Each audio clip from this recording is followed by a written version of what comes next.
Hi, and welcome back to Community Hotline. My name is Monica Weitzel. We're here in Gresham at MetroEast Community Media. Thanks for staying with us. Now I'd like to introduce you to the founder and director of Abundance Farming Project. This is Paul Osterlund. Glad to have you here. Thank you. Appreciate it. Abundance Farming is all about providing the world those areas that are in drought conditions, or people that are having trouble producing enough food to feed their communities. Is that kind of it? We really reach out to what is technically called smallholder farmers. So these are rural poor. Okay. Almost 1 billion people in the world who live in, there's no 7-Eleven down the street. This is folks who grow the food that they eat, and their families survive on what they can grow. And our work is particularly in arid regions. So this is now not only the toughest farming conditions, now you don't have any water to grow what you depend on water. There's no turn on the spigot and have irrigation. This is what falls from the sky, enables people to survive, or doesn't.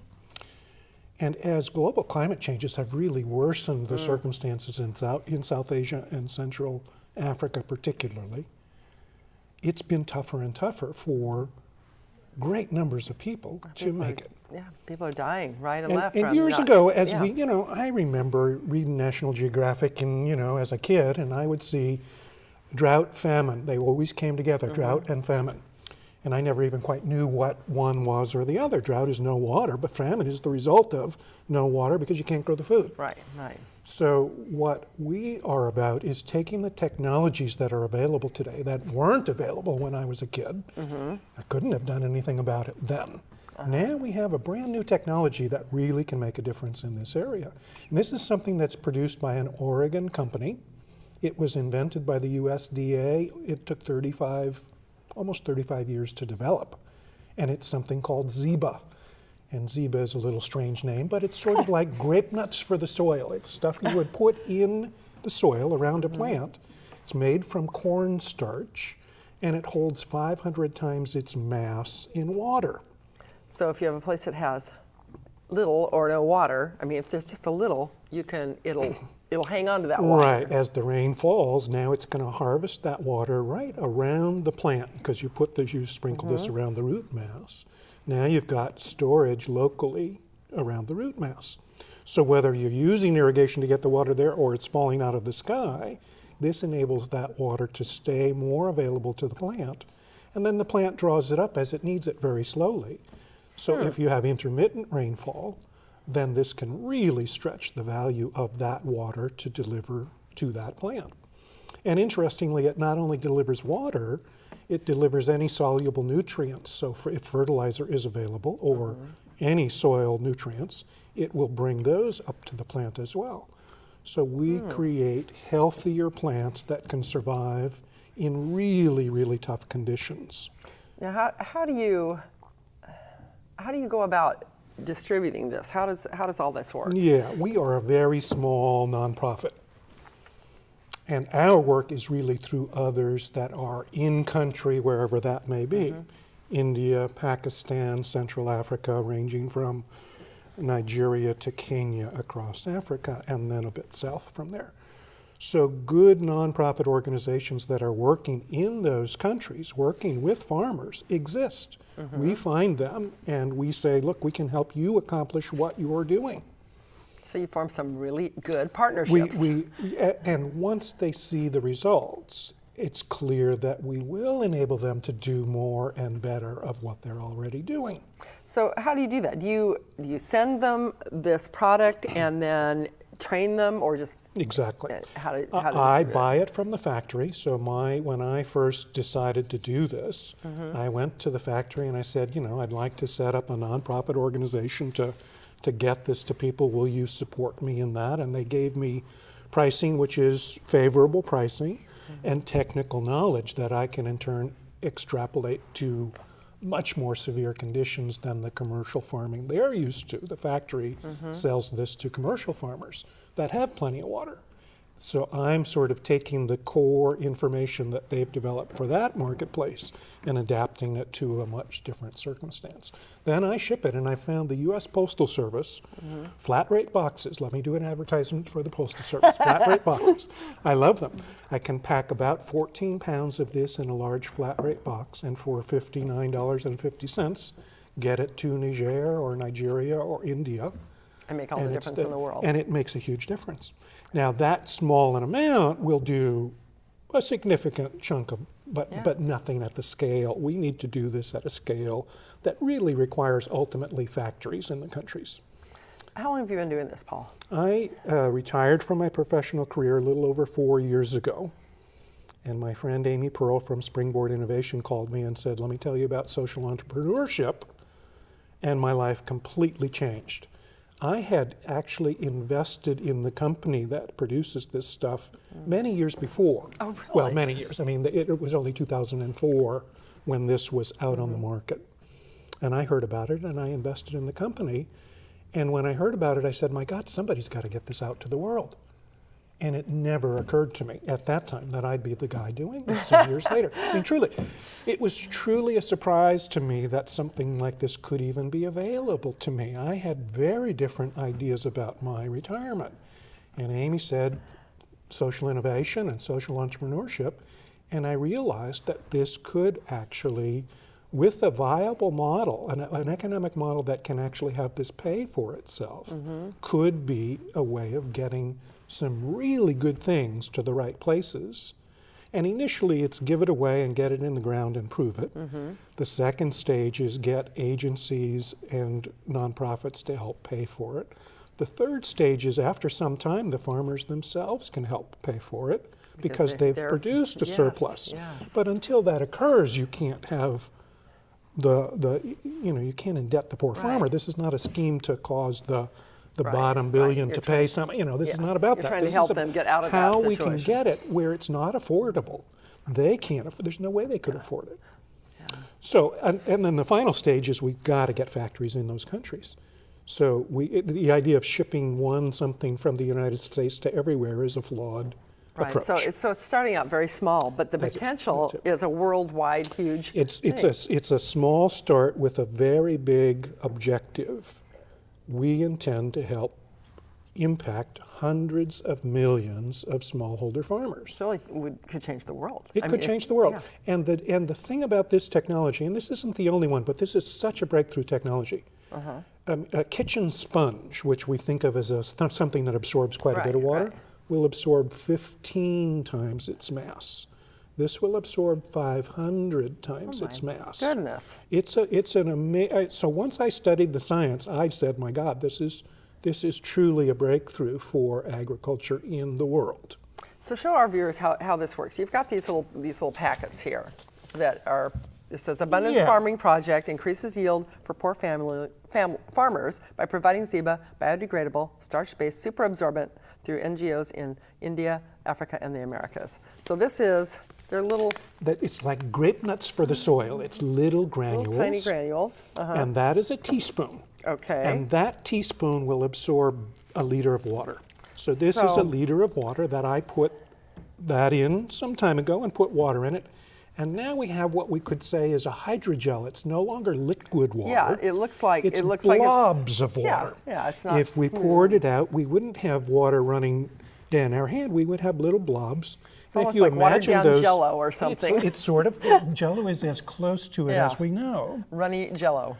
And then if we put this in the soil, when water's available, it absorbs and releases slowly to the plant as the plant needs it, over and over and over again, hundreds of times.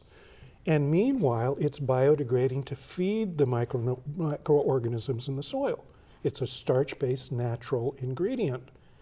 And some potassium salts. So it's not even sodium salts. It keeps the pH in the soil neutral, and it feeds the microorganisms for a much longer time, actually, than it's when it's an active superabsorbent. So it's a great way to build our soil, and it's a lifesaver for the small farmers. I'm sure. So tell me what the response has been from people in the other countries who have used this. Have Yeah. you gotten feedback from farmers themselves or from the agencies who are distributing it? All of the above. We're working with a familiar agency, Mercy Corps, in Portland. Sure. We certainly know Mercy Corps. Yes.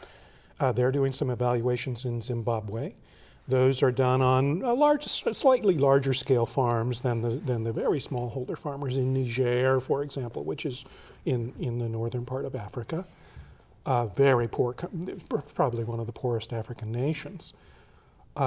This summer, our farmers produced in millet, growing millet, which is a grain that they then make into a flour, produced 110% yield increase using Zeba and fertilizer together. Fertilizer alone produced a 20% yield increase. Now, so often we think fertilizer is the thing that's going to make the difference. Yeah. It's not in a water scarce circumstance because it can't get to the plant. If you have plenty of water, sure, that may make all the difference. Now, Zeba alone produced a 60% yield increase. Wow. Zeba and fertilizer together, 110% yield increase. And this is during a drought year. That's impressive. It's very impressive because the circumstances are so at the margin that water is the single thing that is the critical factor. So it truly is a life or death and therefore issue. it's a life-saving. Yeah. It truly is. And I have been hesitant to talk about it because I get verklempt and it's about saving lives. It is about saving lives. Yes, it is.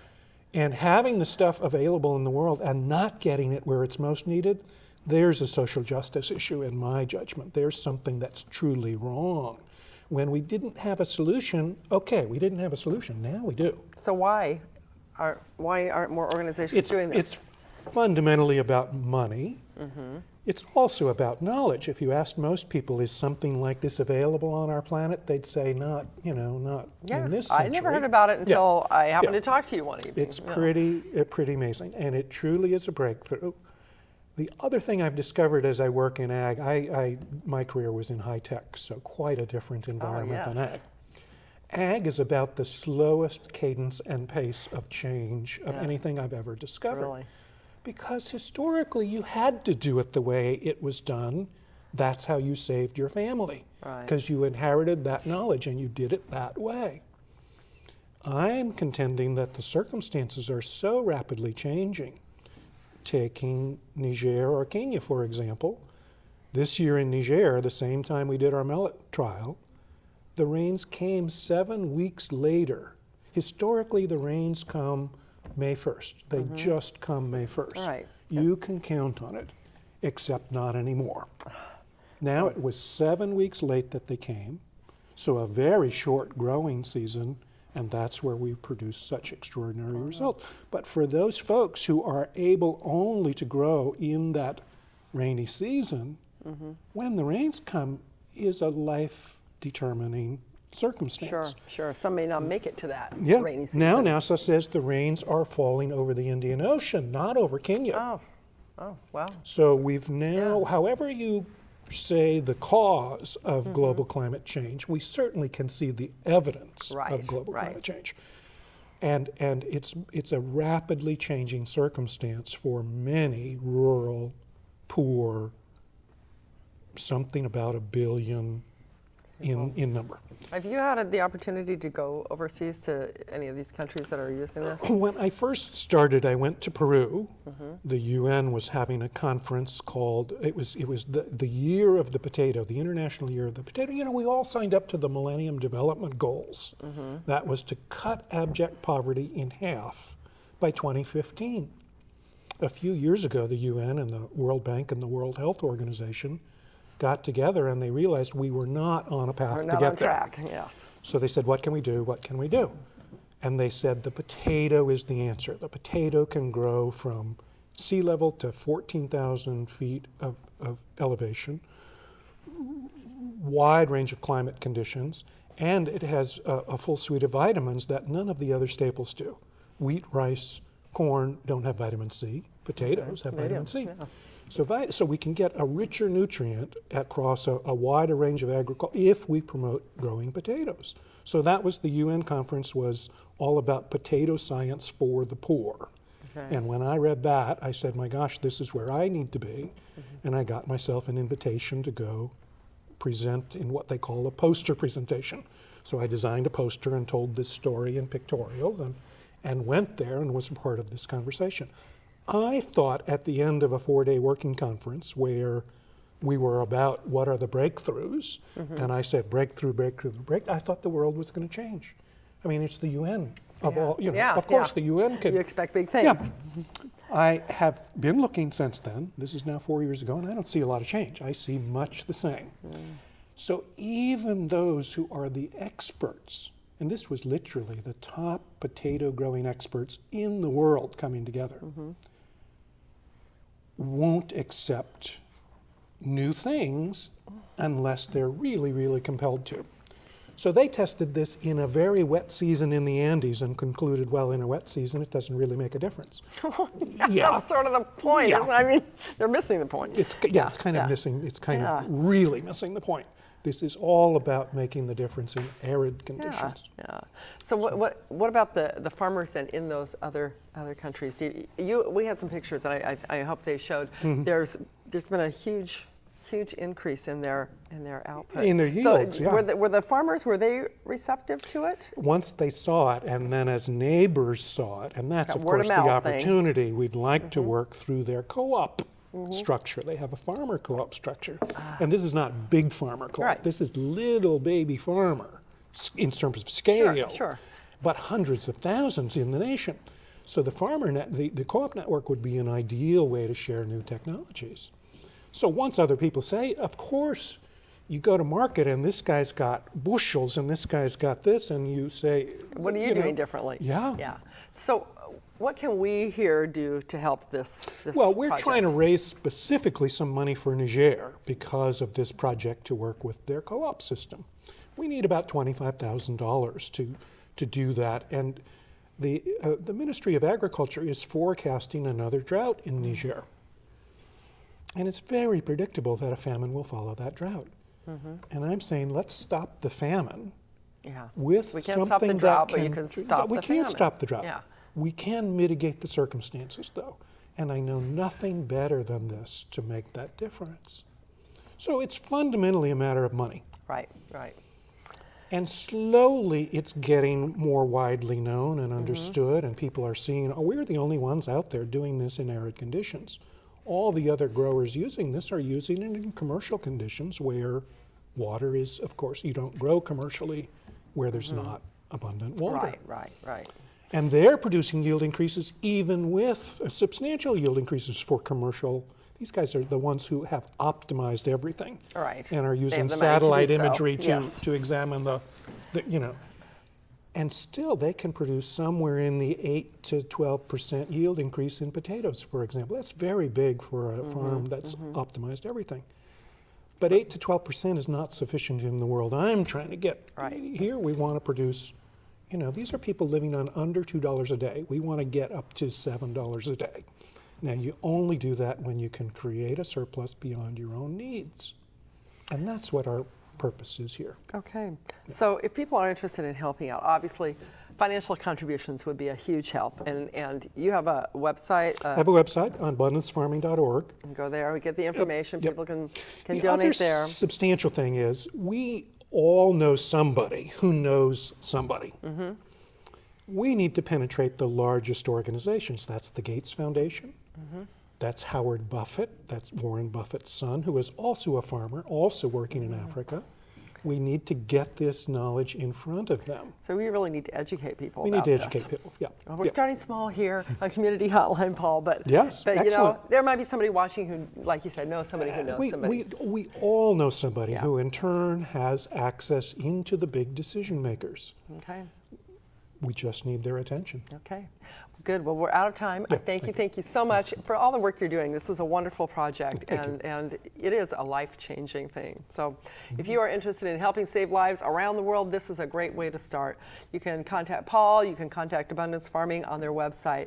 Please let's see what we can do to help you out. Thank you. Thank you so much for watching this segment of Community Hotline. That's all we have for tonight. I'm glad you joined us. We'll be seeing you here again next week. I'm Monica Weitzel. This is Community Hotline.